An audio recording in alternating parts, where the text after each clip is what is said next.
PM Shri പദ്ധതിയിൽ ഒളിച്ചുകളി തുടർന്ന സംസ്ഥാന സർക്കാർ. മന്ത്രിസഭാ ഉപസമിതി രൂപീകരിച്ച് ഒരു മാസം പിന്നിടുമ്പോഴും പദ്ധതി നടപ്പാക്കുമോ ഇല്ലയോ എന്നതിൽ വ്യക്തതയില്ല.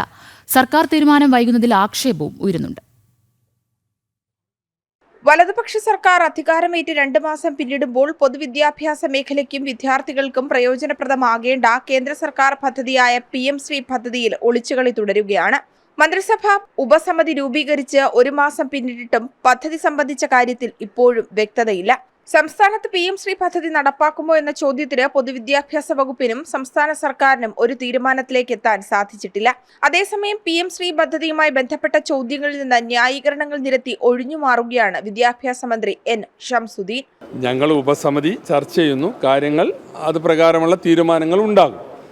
നിങ്ങൾ അതിൽ ധൃതി കൂട്ടല്ലേ, വരും, വൈകാതെ വരും. ഉപസമിതിയുടെ അന്തിമ റിപ്പോർട്ട് നീളുന്നതിൽ വിമർശനവും ഉയരുന്നുണ്ട്. സമിതിയുടെ റിപ്പോർട്ടിന്റെ അടിസ്ഥാനത്തിലാകും സർക്കാർ അന്തിമ തീരുമാനമെടുക്കുക എന്നാണ് വിലയിരുത്തൽ. വിദ്യാർത്ഥികൾക്കും വിദ്യാഭ്യാസ മേഖലയ്ക്കും ഗുണകരമാകുന്ന പദ്ധതിയുടെ തീരുമാനം വൈകുന്നത് ആക്ഷേപങ്ങൾക്കും ഇടയാക്കുന്നുണ്ട്. കഴിഞ്ഞ ഇടതുപക്ഷ സർക്കാരിന്റെ ഭരണകാലത്ത് വിമർശനം ഉയർന്നുവെങ്കിലും പദ്ധതി നടപ്പാക്കുന്നതിന് അനുകൂല നിലപാടാണ് സ്വീകരിച്ചത്. ജനം, തിരുവനന്തപുരം.